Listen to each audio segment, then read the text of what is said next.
Ukraine ইস্যুতে যুক্তরাষ্ট্রের আলাস্কায় বৈঠকে বসেছেন মার্কিন প্রেসিডেন্ট ডোনাল্ড ট্রাম্প ও রাশিয়ার প্রেসিডেন্ট ভ্লাদিমির পুতিন। এ নিয়ে বিস্তারিত জানাতে যুক্তরাষ্ট্র থেকে এখন সরাসরি যুক্ত হচ্ছেন সহকর্মী হাসানুজ্জামান সাকি। ধন্যবাদ। বহুল প্রতীক্ষিত পুতিন এবং ট্রাম্পের বৈঠক শুরু হয়েছে। রাজনৈতিক বিশ্বের অন্যতম গুরুত্বপূর্ণ এই শান্তি আলোচনা কোন দিকে যায়, কোন দিকে রূপ নেয়, সেটি দেখার জন্যই এখন পুরো বিশ্ব তাকিয়ে রয়েছে। আপনি জানেন যে 2022 সালের ফেব্রুয়ারির 14 তারিখে যে রাশিয়া ইউক্রেনের বিরুদ্ধে যে আগ্রাসন শুরু করেছিল, সেই আগ্রাসনের পরবর্তী সময়ে যে যুদ্ধ শুরু হয়, সেই যুদ্ধ কিন্তু 3 বছরেরও বেশি সময় ধরে চলছে এবং এখন পর্যন্ত রাশিয়া এবং ইউক্রেনের সৈন্য এবং সাধারণ মানুষ মিলিয়ে 5 লাখেরও বেশি মানুষ হতাহত হয়েছে এবং সেখানে রাশিয়ার সৈন্য মারা গেছে 1,20,000, আহত হয়েছে 1,70,000 থেকে 1,80,000। ইউক্রেনের সৈন্য মারা গেছে 70,000 থেকে 1 লাখ এবং আহত হয়েছে 1 লাখ থেকে 1,20,000-1,30,000 এবং শীর্ষস্থানীয় বৈঠকরা তারা কিন্তু এই বৈঠকে মিলিত হয়ে গেছেন। আমরা জানি যে এই বৈঠকে দুই দেশের মধ্যে সাধারণত বৈঠকের মধ্যে কিন্তু স্বার্থ সংশ্লিষ্ট এবং অমীমাংসিত বিভিন্ন বিষয়ে আলোচনা হয়, কিন্তু এই বৈঠকটি মূলত এই বিষয় আশয়গুলোর বাইরেও যে বিষয়টি নিয়েই মূলত প্রাধান্য পাবে আলোচনা, সেটি হচ্ছে ইউক্রেন রাশিয়ার যুদ্ধবিরতি চুক্তি এবং সেখানে চিরস্থায়ী যুদ্ধ বন্ধ এবং শান্তি আলোচনা। এই আলোচনার ফল কি হবে এই বৈঠকের মধ্য দিয়ে হয়তো সেটি বেরিয়ে আসবে। যুক্তরাষ্ট্রের মার্কিন প্রেসিডেন্ট ডোনাল্ড ট্রাম্প তিনি যখন দ্বিতীয় মেয়াদে ক্ষমতায় এসেছেন, তখন থেকেই কিন্তু তিনি রাশিয়া এবং ইউক্রেনের যুদ্ধ বন্ধের প্রচেষ্টা চালিয়ে যাচ্ছেন। ইতিমধ্যে তিনি কিছু কার্যকর ভূমিকা নিয়েছেন। হোয়াইট হাউসে আমন্ত্রণ জানিয়েছিলেন ইউক্রেনের প্রেসিডেন্ট ভ্লাদিমির জেলেনস্কিকে। সেখানে বৈঠকটিও কিন্তু খুব একটি ফলপ্রসূ যদিও হয়নি, উত্তপ্ত বাক্য বিনিময় হয়েছিল সেই সময় কয়েক মাস আগে জেলেনস্কি এবং ট্রাম্প এবং ভাইস প্রেসিডেন্ট জেরি ভ্যান্সের মধ্যে, এবং সেই আলোচনাটি ভেস্তে যায়। এখন সেই আলোচনার যে দ্বিতীয় ধাপ, সেটি হচ্ছে রাশিয়ার প্রেসিডেন্টকে আমন্ত্রণ জানানো হয়েছে। তিনি আলাস্কা অঙ্গরাজ্যে, অর্থাৎ যুক্তরাষ্ট্রের যে আলাস্কা অঙ্গরাজ্য, সেই অঙ্গরাজ্যে রাশিয়ার প্রেসিডেন্ট ভ্লাদিমির পুতিন তিনি এসেছেন এবং এই আলোচনায় তিনি অংশ নিচ্ছেন এবং দুই নেতার বৈঠক শুরু হয়েছে, যেখানে দুই দেশের শীর্ষস্থানীয় ব্যক্তিরা উপস্থিত রয়েছেন মার্কিন ভাইস প্রেসিডেন্ট জেডি ভ্যান্স।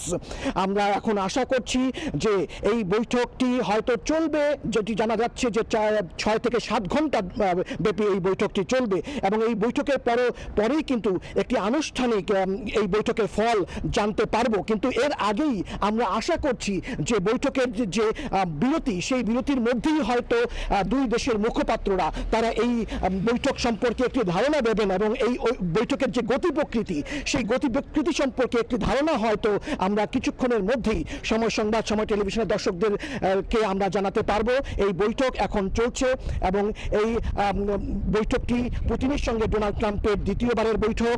তিনি যে দ্বিতীয়বারের ক্ষমতায় এসেছেন, সেই দ্বিতীয়বারের ক্ষমতায় আসার পরে প্রথম যে বৈঠকটি হয়েছিল, সেটি ডোনাল্ড ট্রাম্প যখন প্রথম ক্ষমতায় এসেছিলেন 2016 সালে, তার 2 বছর পর 2018 সালের জুলাইয়ের 16 তারিখে একটি বৈঠক হয়েছিল দুই নেতার মধ্যে, পুতিন এবং ট্রাম্পের মধ্যে, এবং 7 বছর 1 মাস পরে আবার এই দ্বিতীয় বৈঠকটি হতে যাচ্ছে এবং এই ডোনাল্ড ট্রাম্পের দ্বিতীয় মেয়াদের ক্ষমতা গ্রহণের পর এটি প্রথম বৈঠক। এখন এই বৈঠকের ফল কি, আলোচনার বিষয় আশয় কি, সেটি হয়তো আমরা কিছুক্ষণের মধ্যে জানতে পারবো। পুরো তথ্য জানার জন্য হয়তো আমাদের কয়েক ঘন্টা অপেক্ষা করতে হবে, কিন্তু আমরা আশা করছি সাংবাদিকরা যে এই বৈঠকের বিরতিতে হয়তো দুই দেশের রাষ্ট্রপ্রধান, দুই প্রেসিডেন্ট ডোনাল্ড ট্রাম্প এবং পুতিন তারা সাংবাদিকদের উদ্দেশ্যে, আমাদের উদ্দেশ্যে আনুষ্ঠানিকভাবে বক্তব্য রাখবেন এবং এই বৈঠকে তাদের প্রত্যাশা কি, বৈঠকে কি ধরনের আলোচনা হয়েছে সেটি হয়তো আমরা জানতে পারবো, কিংবা দুই দেশের যে মুখপাত্র আছে তারাও একটি হয়তো ধারণা দিতে পারবেন। এবং দিন শেষে এখন যে দিনটি শুরু হয়েছে, এখন মধ্যাহ্ন 12টার মতো বাজে স্থানীয় সময় যুক্তরাষ্ট্রের আলাস্কা অঙ্গরাজ্যে অ্যাঙ্করেজ শহরে, এবং সন্ধ্যার মধ্যে এই বৈঠকটি শেষ হয়ে যাবে এবং তারপরেই আনুষ্ঠানিকভাবে কিন্তু এই দুই নেতার বৈঠকের ফলটি পাওয়া যাবে।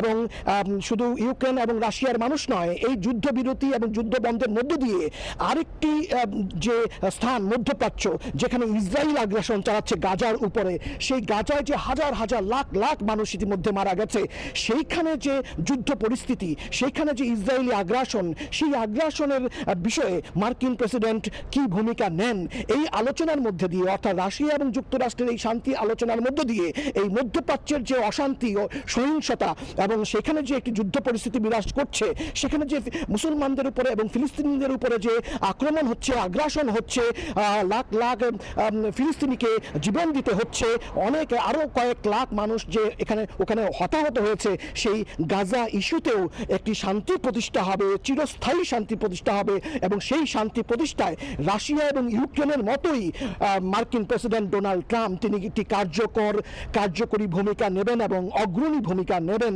এই মুহূর্তে আমরা দেখতে পাচ্ছি যে দুই নেতার মধ্যে বৈঠক, সেই বৈঠক চলছে এবং দীর্ঘ প্রতীক্ষিত রাজনৈতিক বিশ্বের অত্যন্ত গুরুত্বপূর্ণ এই শান্তি আলোচনা কোন দিকে মোড় নেয়, সেই দিকেই এখন তাকিয়ে রয়েছে সারা বিশ্ব। আমি বলেছি যে ইউক্রেনের উপরে যে রাশিয়ার আগ্রাসন শুরু হয়েছিল আজ থেকে 3.5 বছর আগে, অর্থাৎ 2022 সালের 14 ফেব্রুয়ারিতে শুরু হয়েছিল, সেই যুদ্ধ কিন্তু এখনো চলমান রয়েছে।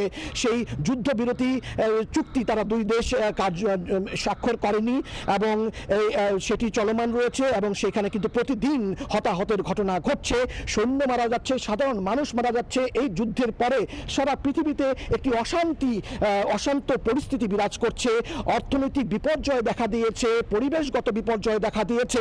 এই দুই দেশের দুই পরাশক্তি অর্থাৎ মার্কিন যুক্তরাষ্ট্রের প্রেসিডেন্ট এবং রাশিয়ার প্রেসিডেন্টের মধ্যে বৈঠকের পর যদি শান্তি প্রতিষ্ঠিত হয়, যদি ইউক্রেন এবং রাশিয়ার যুদ্ধ বন্ধ হয়, তাহলে সারা বিশ্ব এর ফল পাবে এবং সবার মতোই সারা বিশ্ব তাকিয়ে আছে যে এই যুদ্ধের ইস্যুটির মতোই ইসরায়েল এবং গাজার ইস্যুটিতেও মার্কিন যুক্তরাষ্ট্রের প্রেসিডেন্ট ডোনাল্ড ট্রাম্প তিনি অগ্রণী ভূমিকা এবং আন্তরিক ভূমিকা নেবেন এবং সেখানেও সংঘাত পরিস্থিতির অবসান ঘটবে।